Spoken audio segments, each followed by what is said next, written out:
Hello everyone, welcome to this lecture on engaging with diversity, pluralism in India. This lecture is part of your paper on media and margins. India is one among the diverse nations in the world, highly diversified around spheres of culture, caste, language, region, ethnicity, gender and religion. At the very outset, let us try to understand the various areas where we can witness diversity and variations in the Indian context. As the title of this module goes, it intends to focus on two very significant areas. Its foremost concern is to explore the flourishing diversity that exists among the Indian society and how the pluralism functions within the Indian societies. India is a diversified nation in terms of social, cultural, linguistic, ethnic, religion dimensions. So, in this context, how we define diversity? In simple terms, the term diversity implies variety and multiplicity. For an example, an individual holds a variety of identities in her entire lifespan. Every individual, for that matter, enjoys multiple identities right from the moment it is born. A child, when born, is born carrying a specific biological identity as a boy, girl, or the third sex. The child will then eventually continue to add a multiple identity among with it. A definite caste identity featuring the specific caste it must have been born into a religious location, probably will become to a certain region and speak a particular mother language. Diversity, be it based on the culture, language or religion, has always been a matter of opportunity and challenges in Indian society. In India, in various places, it is seen that multiple cultures stay together in harmony. Certainly, conflicts and peace were alongside during different periods of history. Religious movements have taken place. People are stratified on the basis of their caste, ethnic, language and regional identities. Hinduism as a religion has majority beliefs in India, and also there exist a number of religious groups which have a minority status. Their dignity have been a sincere concern for the state, securing their rights of religious minorities. Thus, we can derive out of this that Indian society has never been a rigid one and has accommodated diversity. Probably most of us have come across the popular note, unity in diversity. This quote connotes that India has witnessed several alterations and has built itself through the various stages encountered. For instance, it has been ruled by the various foreign rulers. It is worth mentioning that the people of India have always tried to maintain their diversity intact and in a considerable harmonious manner, following the ideals like secularism, brotherhood and so on, but owning to conflicting situations which have arrived till date.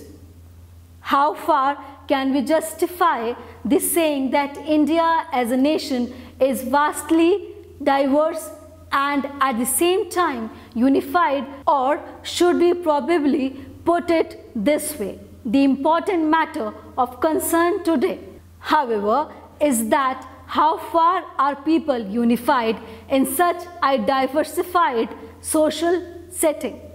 How far are people sharing a cardinal relation with each other? We know that India is a multi-religious country, but then what is questionable is that if more tolerance among religious groups or any other group are sufficiently enough for diversity and plurality to flourish.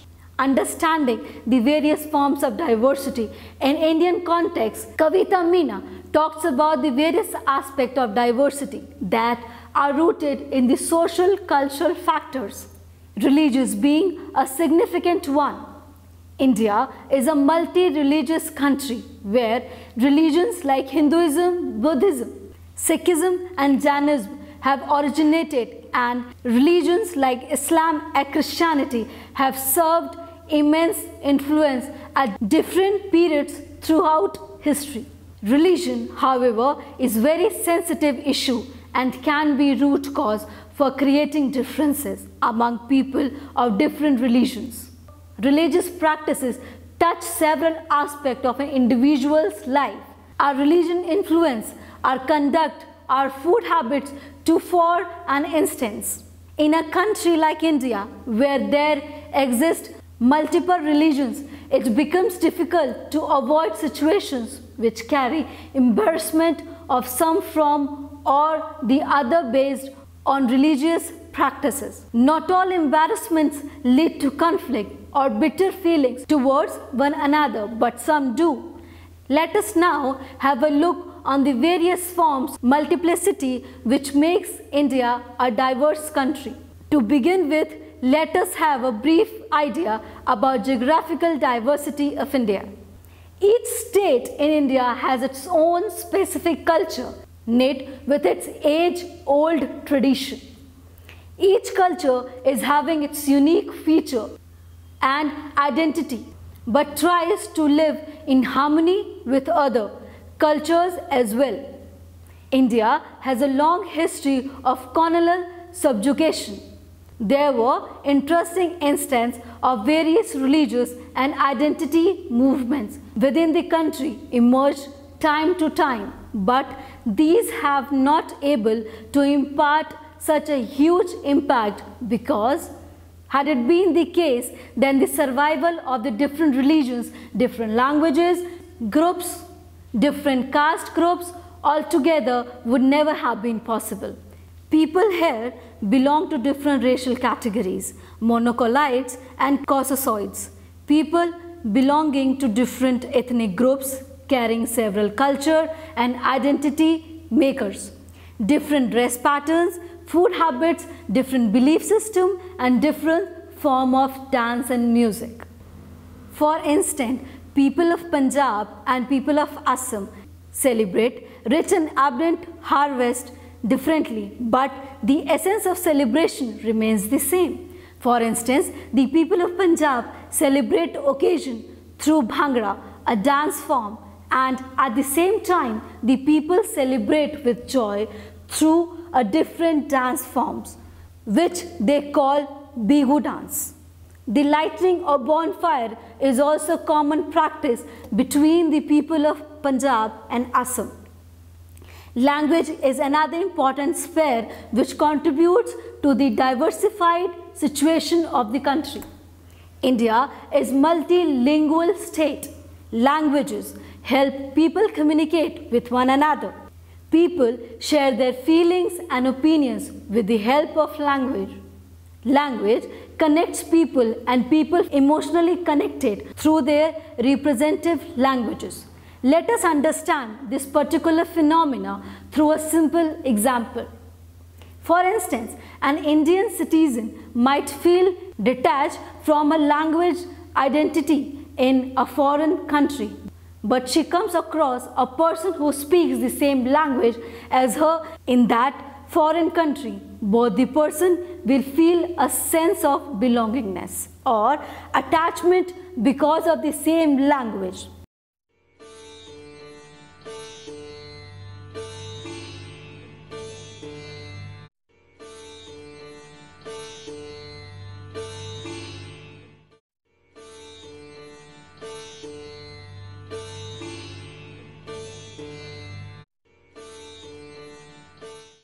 Census of country helps on statistical calculation of the various major components and gives it an instrumental form.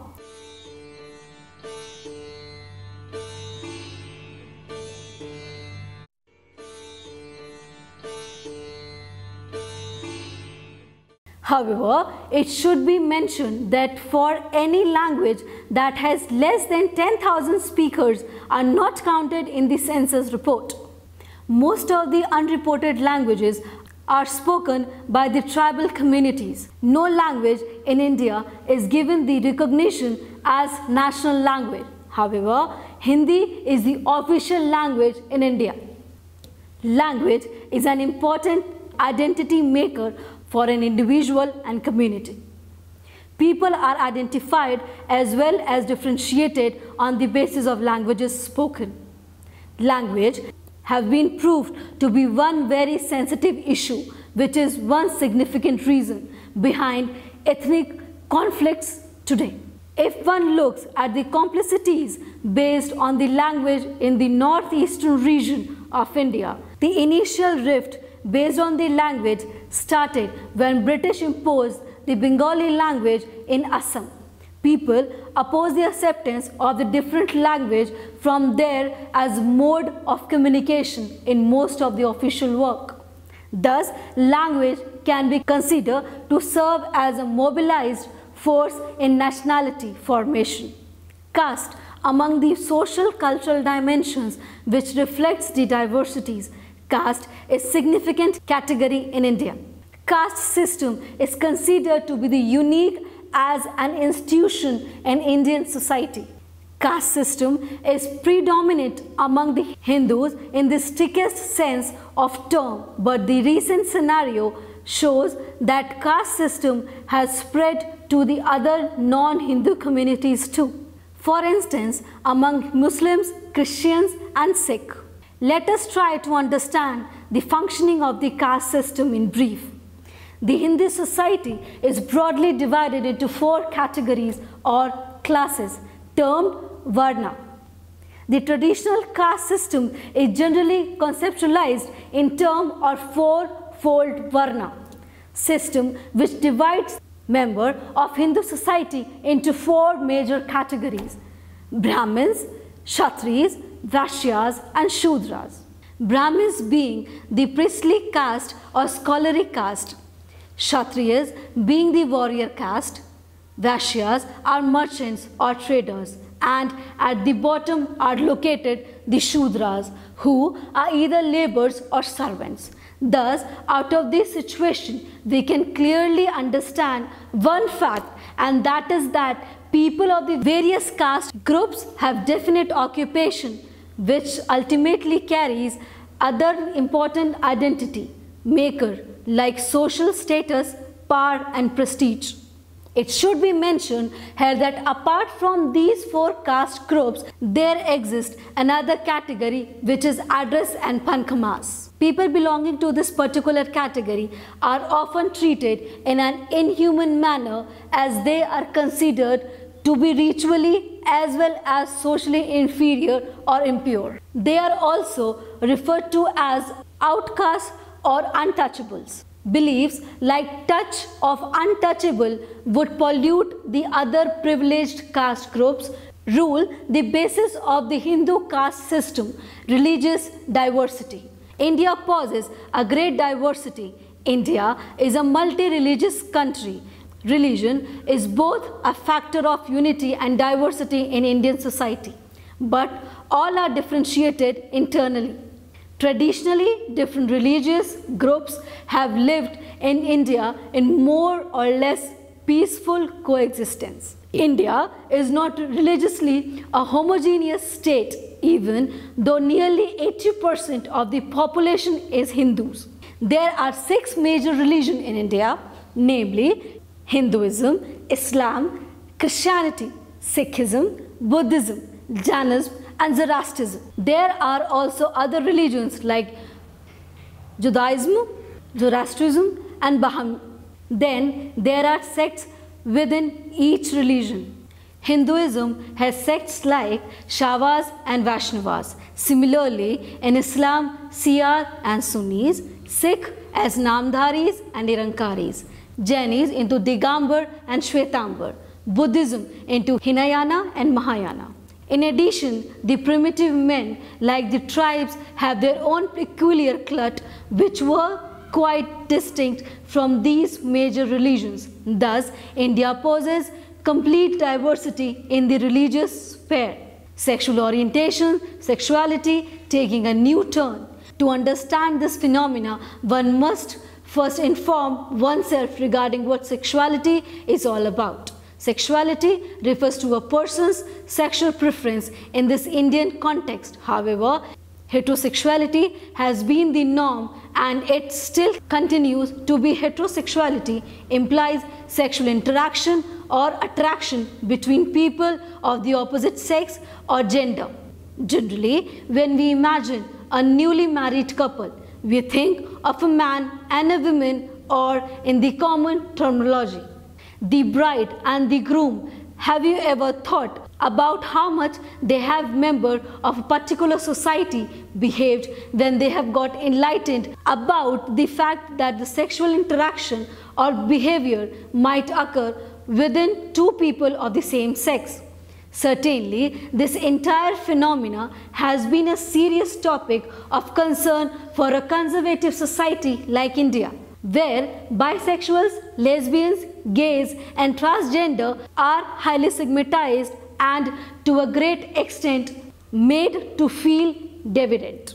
But situations today have changed, with sincere attempts on the part of NGOs and media which focus on giving these people their basic human rights. The Supreme Court has incorporated a constitutional category which recognized the transgender as third gender. It allows admission in the education institutes and empowerment facilities for the third gender, but can we be certain for the decent human treatment towards these people, school, colleges or workplace? We can't, because the stigma associated with these categories of human is way deeper to be removed by constitutional provisions. This neglect which people bear in their hearts for these people will hinder the path towards the emancipation of these groups. Hereby, it becomes of seemingly greater importance to mention that Section 377 of the Indian Penal Code makes mention of homosexuality as crime, and anybody found guilty of it would have life imprisonment as punishment or imprisonment with the fine as punishment. It is worth mentioning that even if in the near future LGBT rights flourish, they will continue being victimized unless and until people of our society understand they are different as individuals, but these differences, which is nature, can in no manner be morally wrong. Understanding pluralism, let us now try to extend our discussion to the next important aspect which this module intends to deal with: pluralism. What does pluralism mean? India is a diverse country, religiously, culturally, regionally and on the basis of sexual orientation as well. We can address the Indian society as a plural one within which exists a plurality of social, cultural elements. Caste system is an integral institution of the Indian society, and it is certain to have segmental divisions between members of the different caste groups. But then what does pluralism have to do about these diverse segmental divisions? What is the ultimate goal of pluralist ideology in serving smooth functioning of democracy?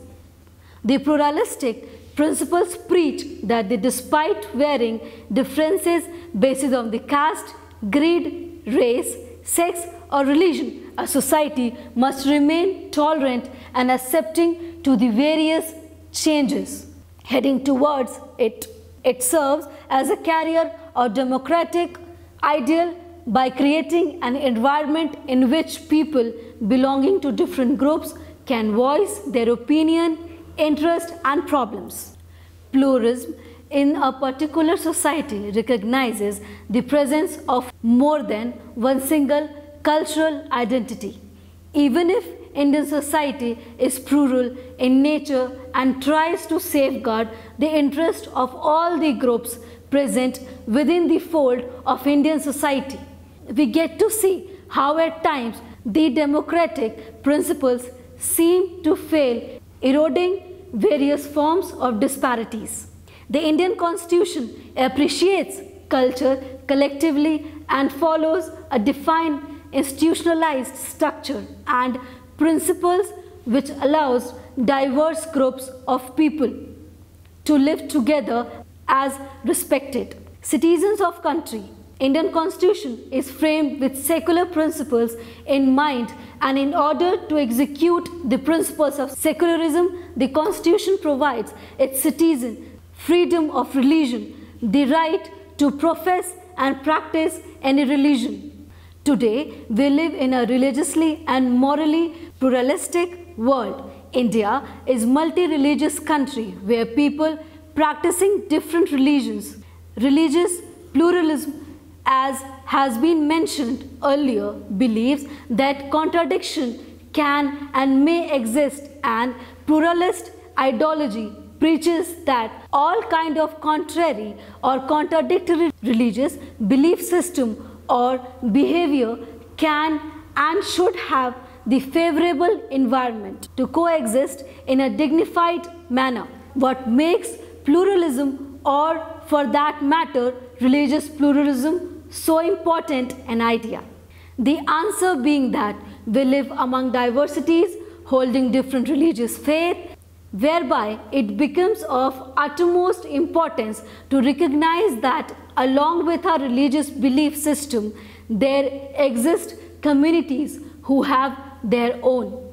Religious pluralism will be taken to have failed when one particular tradition dominates the rest of the tradition, overthinking their importance and as a result harming their dignity while bestowing upon them marginalized identity. Religious pluralism denies one single truth. It denies absolutism. Each religion, Hinduism, Islam, Buddhism, Sikhism, will have their own religious interpretation of truth. Every religion has different religious history, different religious experiences, and different views about the ultimate motive of our lives. It would be a serious, rather disruptive challenge to harmony if religions deny the truth of other religious faith and completely neglect the truth of others, upholding lives as absolute. The particular phenomena of denial of others is not just interreligious. Inclusion and exclusion both denotes contradiction. Let us understand this phenomena through a simple example. For an example, if heterosexuality is the right way of behavior, then homosexuality will have to be contradiction, or for that matter, it has to be excluded. If a person believes that her religious faith is the truth, then he has to question the authenticity of an other religious faith or against his or her. Therefore, it means that the heterosexuality is accepted, then homosexuality has to be excluded. If many religious beliefs are the ultimate truth, then other faiths are excluded.